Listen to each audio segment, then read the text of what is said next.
Do you know the one key to becoming a great conversationalist?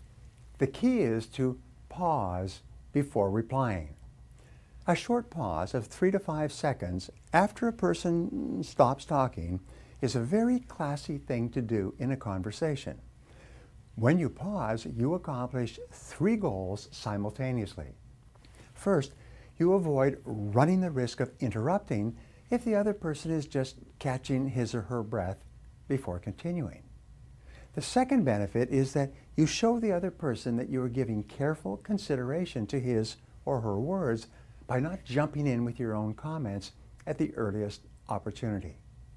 The third benefit of pausing in conversation is that you will actually hear the other person better. His or her words will soak into a deeper level of your mind, and you will understand what he or she is really saying with greater clarity. By pausing, you mark yourself as a brilliant conversationalist. Another way to become a great conversationalist is to question for clarification. Never assume that you understand what the other person is saying or trying to say. Instead, if you have any doubt at all, ask, "How do you mean?" Or, "How do you mean exactly?" And then just pause and wait. This is the most powerful question I've ever learned for guiding and controlling a conversation. It's almost impossible not to answer this question. When you ask, "How do you mean?"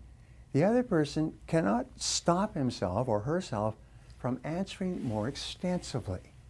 You can then follow up with other open-ended questions and keep the conversation rolling along. The third way to become a great conversationalist is for you to paraphrase the speaker's words in your own words. So after you've nodded and smiled, you can then say, "Well, let me see if I got this right," or "Let me see if I understand you exactly.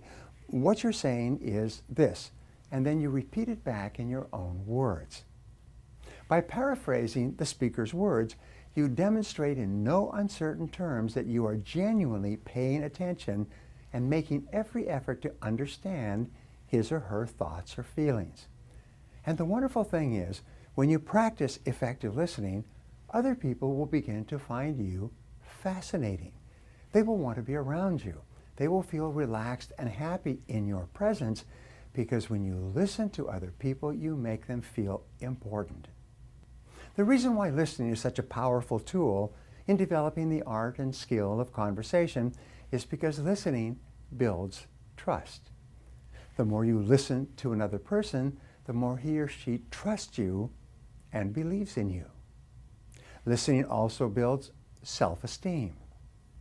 When you listen attentively to another person, his or her self-esteem will naturally increase.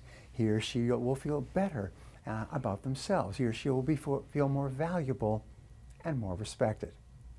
Finally, listening builds self-esteem in the listener. Because your mind can process words at 500 to 600 words per minute, and we can only talk at about 150 words per minute, it takes real effort to keep your attention focused on another person's words. If you do not practice self-discipline in conversation, your mind will wander in 100 different directions. The more you work at paying close attention to what the other person is saying, the more self-disciplined you will become. In other words, by learning to listen well, you actually develop your own character and your own personality.